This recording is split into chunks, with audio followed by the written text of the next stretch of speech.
வணக்கம். இது தேசிய தொலைக்காட்சியின் பிரதான செய்திகள். உண்மையின் அடையாளம். நான் ஏஞ்சலின் கிஷபா கிங்ஸ்லி. செய்திகளோடு இருந்திருக்கிற நான் அபு ஹனீஃபா முஹம்மது ரிஸ்மி. முதலில் தலைப்புச் செய்திகள். கல்விக்கு கூடுதல் நிதி ஒதுக்கீடுகள் மேற்கொள்ளப்பட்ட போதிலும் பாடசாலைகளின் ஆரம்ப கட்ட தேவைகள் பூர்த்தியடையாமை பாரிய நெருக்கடியாகும் என்று ஜனாதிபதி தெரிவிப்பு.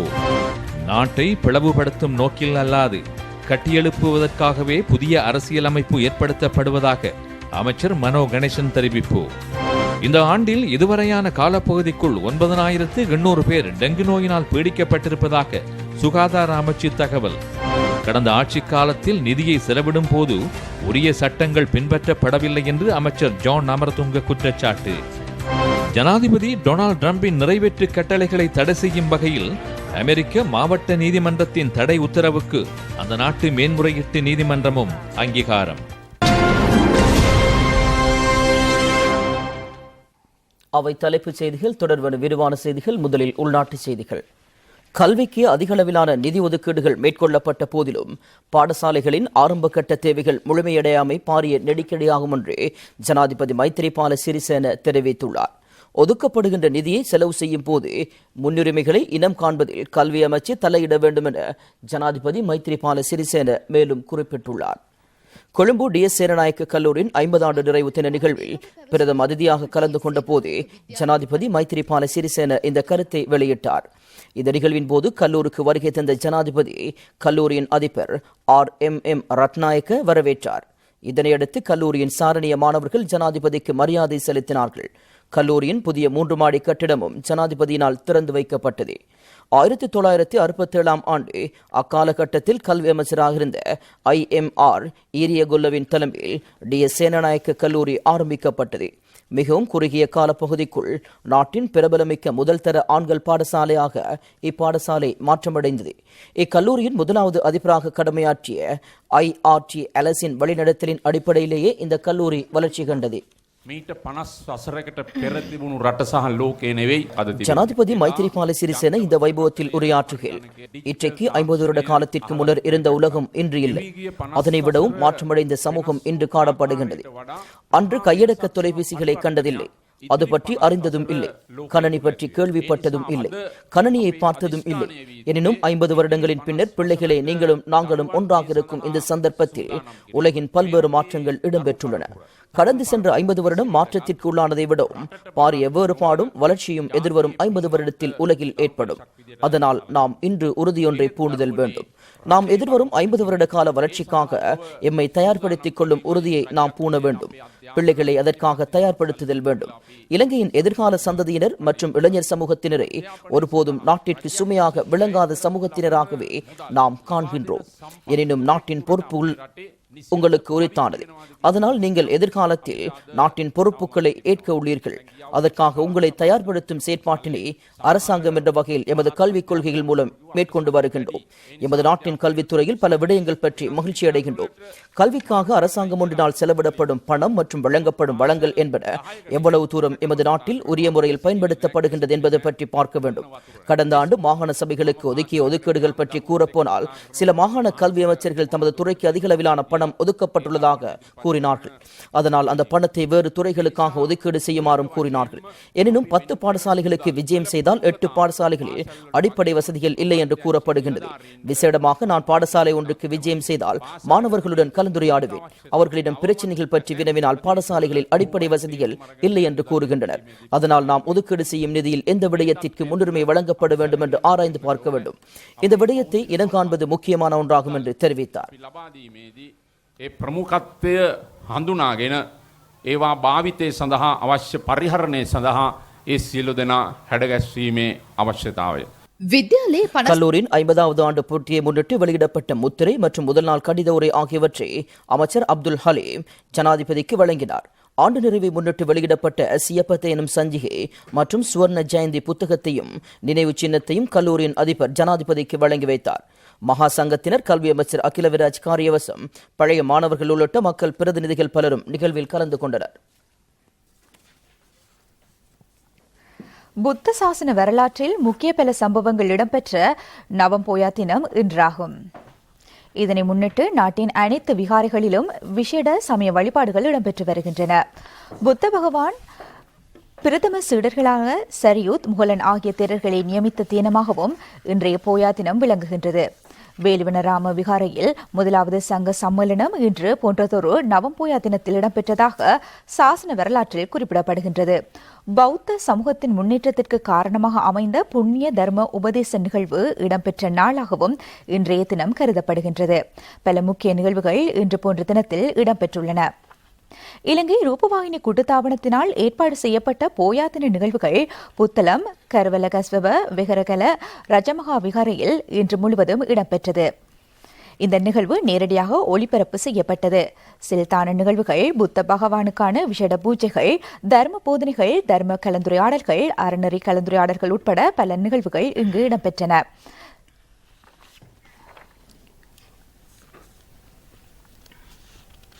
இன்று நவம்போயா தினத்தை முன்னிட்டு நாட்டில் உள்ள அனைத்து விகாரைகளிலும் புண்ணிய நிகழ்வுகள் இடம்பெற்றுள்ளன. இன்று காலை முதல் ஸ்ரீ தலதா மாளிகைக்கு பெரும் எண்ணிக்கையிலானோர் வருகை தந்ததாக எமது பிராந்திய செய்தியாளர் தெரிவித்துள்ளார். ஸ்ரீ தலதா மாளிகை அண்டிய பகுதிகளில் பல புண்ணிய கர்மங்கள் இடம்பெற்றதாகவும் தெரிவிக்கப்பட்டுள்ளது. ஸ்ரீ தலதா மாளிகைக்கு வருகை தரும் பக்தர்களுக்கும் சில் அனுஷ்டானங்களில் ஈடுபட்டுள்ளவர்களுக்கும் தேவையான வசதிகள் தலதா மாளிகையின் ஊழியர்களால் செய்து கொடுக்கப்பட்டது. மகுல் மடுவில் தர்ம போதனை நிகழ்வு இடம்பெற்றது.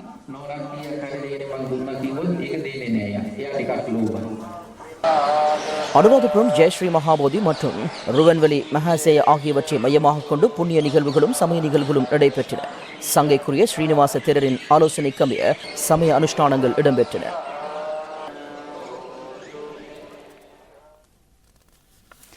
நாட்டை பிளவுபடுத்தாது கட்டி எழுப்புவதற்காகவே புதிய அரசியல் யாப்பு உருவாக்கப்படுவதாக அமைச்சர் மனோ கணேசன் தெரிவித்துள்ளார்.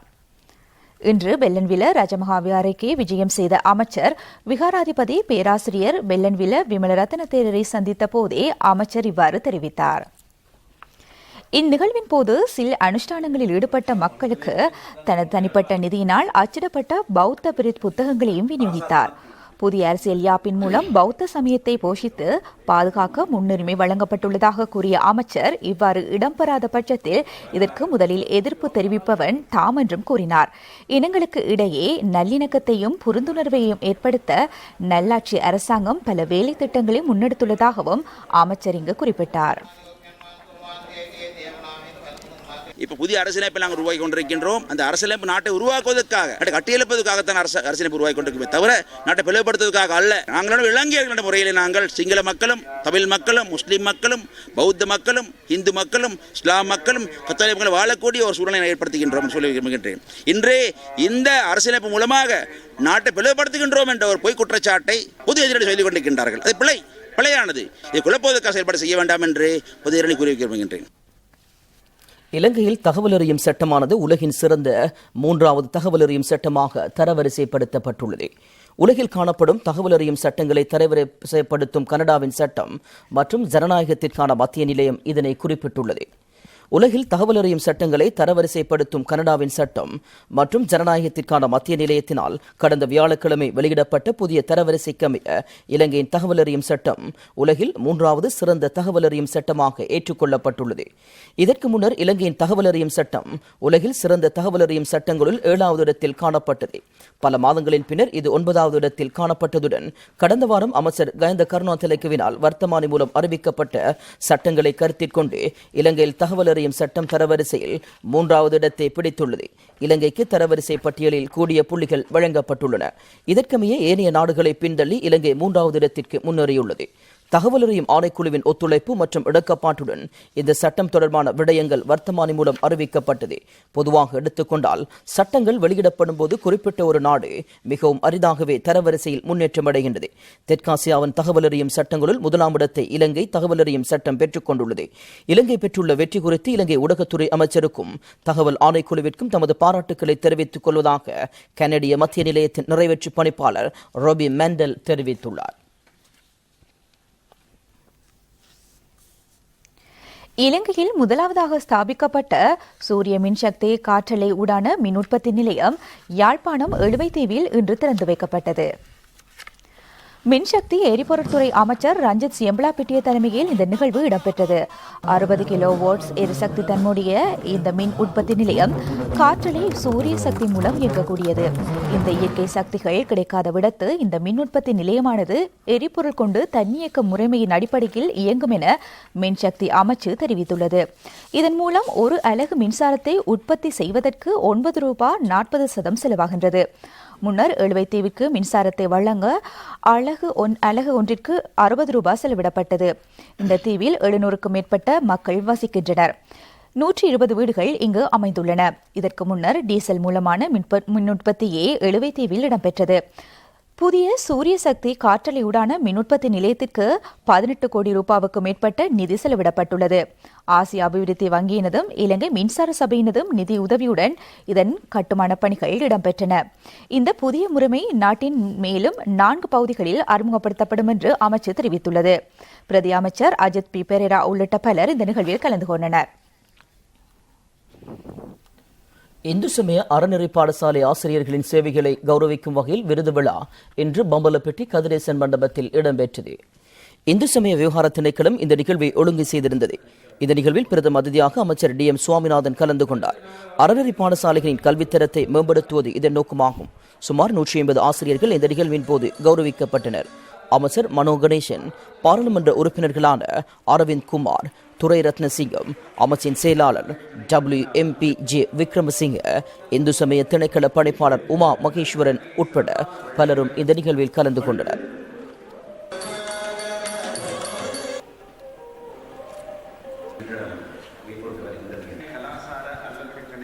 நாங்கள் இந்த இந்து மதத்தினுடைய முக்கிய கருத்துக்களை எங்களுடைய இளம் சமுதாயத்துக்கு கொடுத்தால், அவர்களுக்கு அவரை தெளிவாக கூறி கொடுத்தால், அவர் மற்ற மதங்களுக்கு போகிறதுக்கு தகுதி இல்லை என்பதுதான் என்னுடைய நோக்கம்.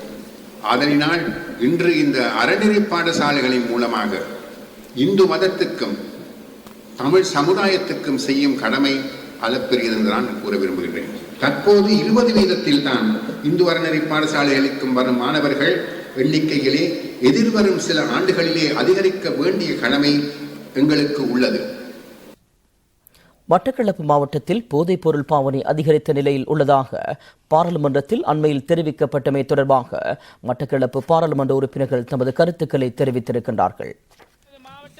அதிகப்படியான மதுபான சாலைகள் இருக்கின்றது. கிட்டத்தட்ட 20 மதுபான சாலைகள் இருக்கக்கூடிய இந்த மாவட்டத்திலே 57 மதுபான சாலைகள் பதியப்பட்டதாக இருக்கிறது. சுற்றுலா விடுதிகளிலும் மதுபான சாலைகள். கடந்த கால யுத்த சூழலில் கூட இந்த நாட்டிலே இருந்த மதுபான சாலைகளின் தொகையை விட இப்போது கூடியிருக்கிறது. 11 மதுபான சாலை கூடியிருக்கிறது 2009 விட. இதன் மூலம் இன்று எங்களது பகுதியில் பாடசாலை மாணவர்கள் கூட மதுபானத்திற்கும் அல்கோல்களுக்கும் ஏனைய போதைப் பொருள்களுக்கும் அடிமையாகின்ற நிலைமை காணப்படுகிறது.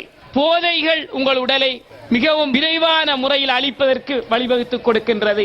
இந்த நிலையிலிருந்து நீங்கள் மாற வேண்டும். நீங்கள் தயவு செய்து மாணவர்களாக இருங்கள், போதைகளுக்கு அடிமையாகாதீர்கள் என்ற செய்தியை இந்த இடத்திலே உங்களிடம் வேண்டுகோளாக விடுக்கின்றேன். இலங்கையிலே குடிபோதையிலே பேர் போன 1ஆம் நம்பர் மாவட்டம் மட்டக்களப்பு மாவட்டம். ஏதோ ஒலிம்பிக்கிலே முதலாவது தங்கப்பதக்கம் பெற்றது போல, அல்லது சர்வதேச போட்டியிலே முதலாவது பதக்கத்தை பெற்றுக் கொண்டது போல பாராளுமன்றத்திலே பேசுகிற பொழுது எங்களுக்கு அந்த பேச்சு கேட்காதது போன்று நாங்கள் வேறு புத்தகங்களை புரட்டி பார்த்து கொண்டிருப்போம். அந்த பேச்சு எங்களுக்கு கேட்கவில்லை, அதற்கு நாங்கள் செவிமடுக்கவில்லை என்கிற ஒரு விடயத்தை நாங்கள் எங்களை பாராளுமன்றத்திற்குள் ஏமாற்றிக் கொள்கிறோம். அந்த ஏமாற்றம் நீங்கள் உங்களை ஏமாற்றுகிறீர்கள், உங்களது குடும்பத்தை ஏமாற்றுகிறீர்கள், உங்களுடைய பிள்ளைகளை ஏமாற்றுகிறீர்கள். இந்த நிலைமையில் இருந்து இந்த சமூகம் விடுபட வேண்டும் என்று சொன்னால் அவராக பார்த்து திருந்திக் கொள்ளாவிட்டால் யாருமே திருத்த முடியாது.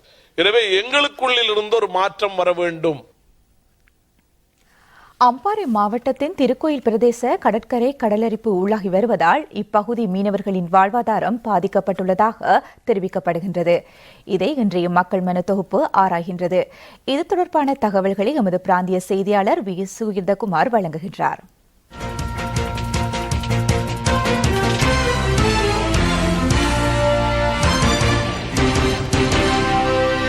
கடல் தொழிலை தமது ஜீவனோபாயமாக கொண்டுள்ள இந்த மக்களின் எதிர்காலம் கடல் அரிப்பினால் பாதிப்புக்குள்ளாகியுள்ளது. கடல் அரிப்பின் காரணமாக படகுகளை நிறுத்தி வைப்பதற்கு பொருத்தமான இடம் இல்லை என்று இந்த மக்கள் தெரிவிக்கின்றார்கள். குடிநீருக்காக பயன்படுத்தப்பட்ட கிணறுகளும் கடலரிப்புக்கு உள்ளாகியிருப்பதாகவும் கடற்கரையை அண்மித்த தென்னை மரங்கள் நாளாந்தம் கடலரிப்புக்கு உள்ளாகியிருப்பதாகவும் அறிவிக்கப்படுகின்றது. இது தொடர்பில் சம்பந்தப்பட்ட அதிகாரிகளின் கவனத்திற்கு கொண்டுவரப்பட்ட போதிலும் எதுவித தீர்வும் எட்டப்படவில்லை என்று இந்த பிரதேச மீனவர்கள் தெரிவிக்கின்றார்கள். கடலரிப்பால் கடும் அவதிப்படுகிறோம். நாங்கள் கடலரிப்பு இன்றைக்கு ஒரு நாளைக்கு வருது, அடுத்த நாளைக்கு கூட வருது, அப்படியா முன்னுக்கு தான் வந்து கொண்டிருக்கிறோம். பின்வாங்கி போகிற அளவில் இல்லை. எங்களுக்கு தொழில் பெரிய கஷ்டமாகி போட்டு போகிற பெரிய கஷ்டமா இருக்கு. ஒரு கிழமையா தொழிலும் இல்லாமல் இருக்கிறோம். பெரிய இடத்துல இருக்கிறார்கள், ஒரு உதவி செய்யுமாறு கேட்டுக்கொள்கிறோம். நாங்கள் கடலுக்கு போயிடாமல் போட்டுகள் அவ்வளோ போட்டு தள்ளி கொண்டிருக்கு. இப்படி அடிச்சு விட்டோம்னா வெள்ளம் வந்து வீட்டு வழியெல்லாம் தண்ணி ஏறி போகுது, போட்டு உடையுது. அதை ஒருவரும் எங்களுக்கு செஞ்சு எரியுமே இல்லை. 15-20 வருஷம் நானும் கடலுக்கு போறேன் தான். இப்ப கடலரிப்பு இப்ப எவ்வளவு காலம் கூடி இருக்கு. கடலரிப்பு அதோட இப்ப அடமழையும் பேஞ்சு கொண்டு இருக்கு. கிழமை கணக்காக தொழிலுக்கும் போகல, ஒன்றுக்கும் போகல. நாங்க மினிஸ்டர் மூலம் தெரிய வச்ச மினிஸ்டர் வந்து பார்த்தவர், எம்பி வந்து பார்த்து இதுக்கு ஒரு நடவடிக்கையும் எடுக்காங்க இல்லை, ஒன்றும் எடுக்காங்க இல்லை. இதுக்கு ஒரு நடவடிக்கை எடுக்கணும் கேட்டுக்கொள்கின்றோம். இது குறித்து நாம் திருக்கோவில் பிரதேச செயலாளர் எஸ் ஜெகராஜனிடம் தொடர்பு கொண்டு கேட்டோம். கடற்பரப்பிலே ஏறத்தாழ அரைவாசிக்கும் மேற்பட்ட கடற்பரப்பு பிரதேசம் மிக மோசமாக கடலரிப்புக்கு உட்படுத்தப்படுகின்றன. இந்த நிலைமை சம்பந்தமாக நாங்கள் உடனடியாக செயற்பட்டு கரையோரம் பேணல் திணைக்களத்துக்கு நாங்கள் இது சம்பந்தமாக அறிவித்தோம். இந்த நிலைமையினுடைய மோசத்தினை கண்டறிந்து அவர்கள் உடனடியான நிவர்த்தியை செய்வதற்கான ஏற்பாடுகளை அவர்கள் செய்திருந்தார்கள். இந்த வருடத்திலே அவர்கள் இந்த வேலை திட்டங்களை முடிக்கலாம் என்ற உத்தரவாதத்தினை எங்களுக்கு தந்திருக்கின்றார்கள். மிக விரைவிலே இதற்கு ஒரு பொருத்தமான தீர்வு ஒன்று கிடைக்கும் என்று நாங்கள் நம்புகிறோம்.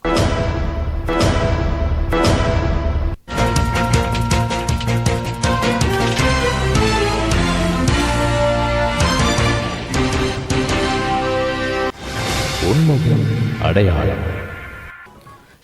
தமிழ் மக்கள் பேரவையின் எழுக தமிழ் எழுச்சி பேரணியும் மாநாடும் மட்டக்களப்பில் இன்று இடம்பெற்றது. வடமாகாண முதலமைச்சர் சி.வி. விக்னேஸ்வரன் தலைமையில் எழுக தமிழ் எழுச்சி பேரணி கல்லடி மணிக்கோட்டு கோபுரத்திற்கு முன்னால் ஆரம்பமாகியது. வடக்கு கிழக்கு இணைப்பு, இராணுவத்தினரின் வெளியேற்றம், காணாமல் போனோரை கண்டுபிடித்தல் உட்பட பல கோஷங்கள் அடங்கிய பதாதைகளை ஊர்வலத்தில் சென்றோர் ஏந்திச் சென்றனர்.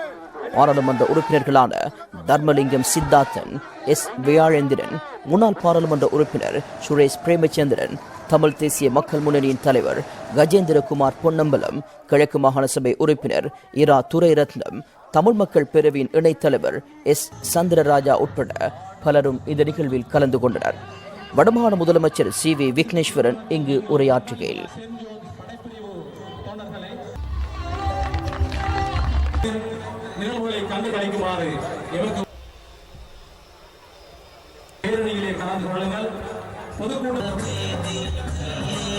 நாம் முன்னெடுக்கின்ற இந்த எழுக தமிழ் என்ற நிகழ்வு தமிழ் பேசும் மக்களுக்கு கிடைக்க வேண்டிய உரிமைகளை ஜனநாயக முறைப்படி கேட்டெடுத்து பேணி பாதுகாப்பதற்கான ஒரு முயற்சியை தவிர அரசியல் குட்டையை குழப்பும் எண்ணமோ அல்லது வேறு எந்த கபட நோக்கோ நமக்கு இல்லை. ஜனநாயக விழுமியங்களுக்கு அமைவான எங்களுடைய நடவடிக்கைகளை வெளிநாட்டு அரசாங்கங்கள் வரவேற்கின்றன என்றே நான் கூறுவேன். எங்கள் அரசியல் கோரிக்கைகள் நியாயமானவை.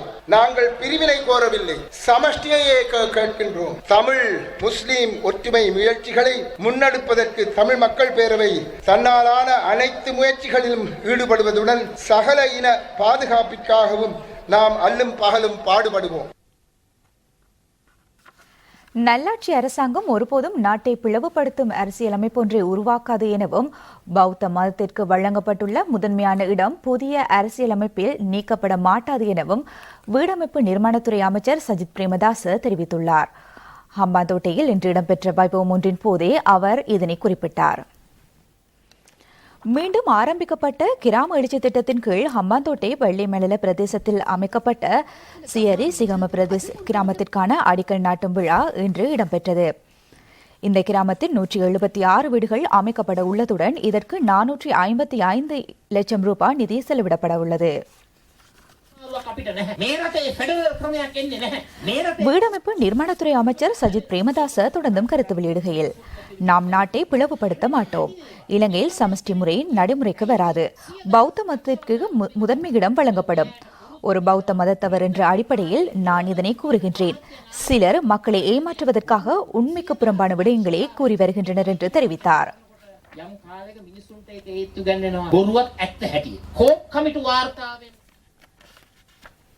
நாடொன்றின் அபிவிருத்திக்காக தனியார் பல்கலைக்கழகங்கள் அத்தியாவசியமானவை என்று இலங்கை கணக்காளர் கலைஞர் நிறுவனத்தின் தலைவர் JMUBG ஜெயசேகர தெரிவித்துள்ளார். அவர் தொடர்ந்தும் கருத்து வெளியிடுகையில் குறிப்பிட்ட பல்கலைக்கழகத்திலும் உரிய பரீட்சைகளில் சித்தி எய்தியவர்களே இணைத்துக் கொள்ளப்பட்டுள்ளனர். அவர்கள் உரிய கல்வி தகுதியுடன் பல்கலைக்கழகத்தில் இணைந்திருந்தால் உரிய கல்வி முறைகளுக்கு அமைய கல்வி வசதிகள் வழங்கப்படுமாயின், உரிய மேற்பார்வையின் கீழ் அது நடைபெறுமாயின் மாணவர்களுக்கு கிடைக்கும் சந்தர்ப்பத்தை இல்லாமல் செய்வது உகந்த விடயமல் அல்ல. அதற்கான எதிர்ப்பை நாட்டினுள் உருவாக்குவதை விடவும் இலங்கையில் அனைவரும் உயர்கல்வியை பெறுவதற்கு இருக்கும் அனைத்து சந்தர்ப்பங்களையும் விரிவுபடுத்துவதன் மூலம் சிறந்த பட்டதாரிகளை நாட்டில் உருவாக்க முடியும் என்று தெரிவித்தார்.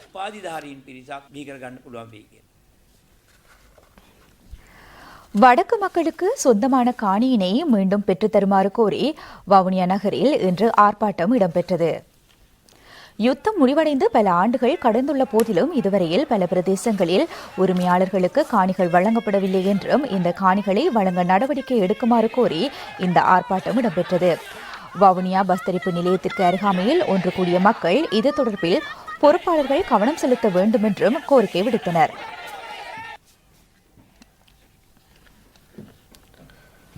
இந்த ஆண்டில் இதுவரையான காலப்பகுதிக்குள் 9800 பேர் டெங்கு நோயினால் பீடிக்கப்பட்டுள்ளதாக சுகாதார அமைச்சு தெரிவித்துள்ளது.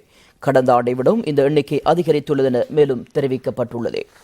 டெங்கு நோய் காரணமாக 18 பேர் உயிரிழந்துள்ளனர்.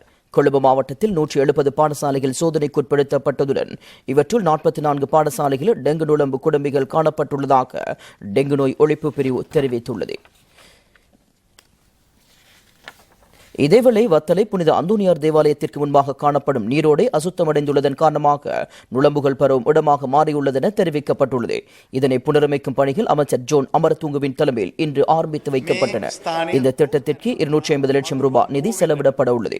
இந்த நிகழ்வில் கலந்து கொண்ட அருட்தந்தை ஜான் பாசில் விக்ரமசிங்க கருத்து வெளியிடுகையில் இந்த பகுதியானது நுளம்புகளின் வசிப்பிடமாக மாறியுள்ளது. டெங்கு நோய் காரணமாக பொதுமக்கள் பாதிக்கப்பட்டுள்ளனர். டெங்கு நோயினால் பீடிக்கப்பட்டவர்களால் வைத்தியசாலைகள் தற்போது நிரம்பியுள்ளன. நாம் அனைவரும் டெங்கு நோய்க்கு இலக்காகும் சந்தர்ப்பங்கள் காணப்படுகின்றன. சிறு நுளம்பு கூட எமது உயிரை காவு கொள்ளும் தன்மை கொண்டது என்று தெரிவித்தார். அமைச்சர் ஜோன் அமர்துங்க கருத்து வெளியிடுகையில் நாம் ஏதேனும் ஒரு நல்ல விடயத்தை செய்ய போனால் பலர் பிரச்சனைகளை எழுப்ப வருவார்கள். இன்றும் அதிகளவானோர் வருவார்கள் என்று தெரிவித்தார்.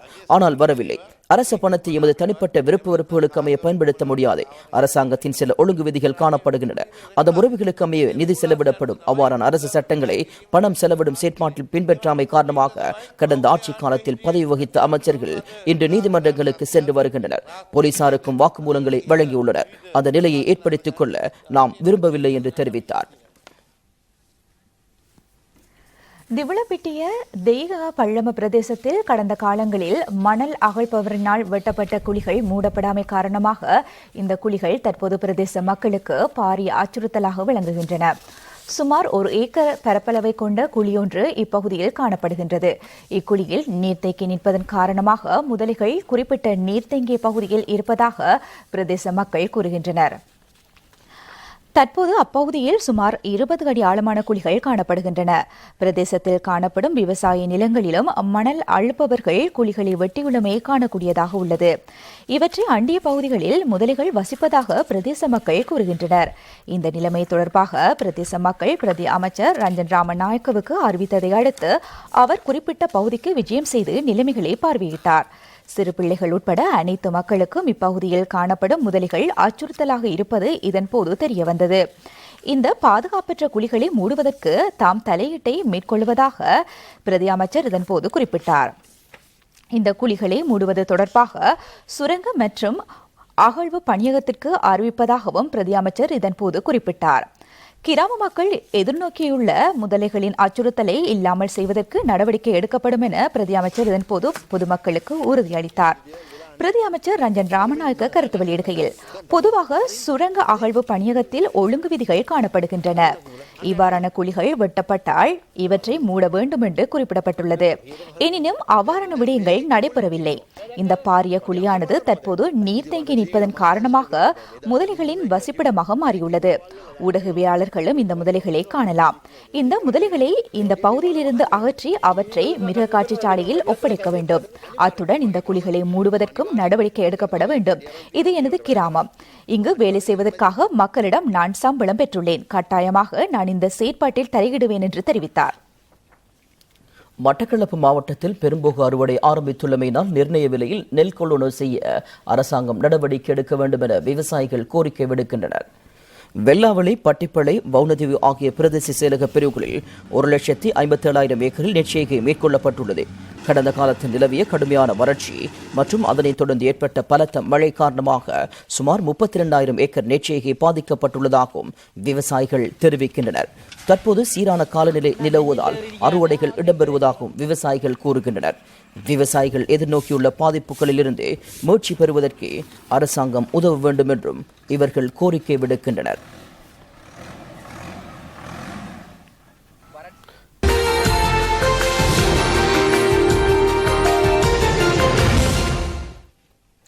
தொடர்வது வெளிநாட்டு செய்தி ஒன்று. ஜனாதிபதி டொனால்ட் டிரம்பின் நிறைவேற்று கட்டளையை மீறி அமெரிக்க மாவட்ட நீதிமன்றத்தினால் விடுத்துள்ள தடை உத்தரவை அந்நாட்டு மேன்முறையீட்டு நீதிமன்றம் அங்கீகரித்துள்ளது. முஸ்லிம்கள் கூடுதலாக வாழும் 7 நாடுகளின் பிரஜைகளுக்கு அமெரிக்காவுக்குள் பிரவேசிப்பதை தடுக்கும் வகையில் ஜனாதிபதி டொனால்ட் டிரம்ப் உத்தரவு பிறப்பித்திருந்தமை குறிப்பிடத்தக்கது.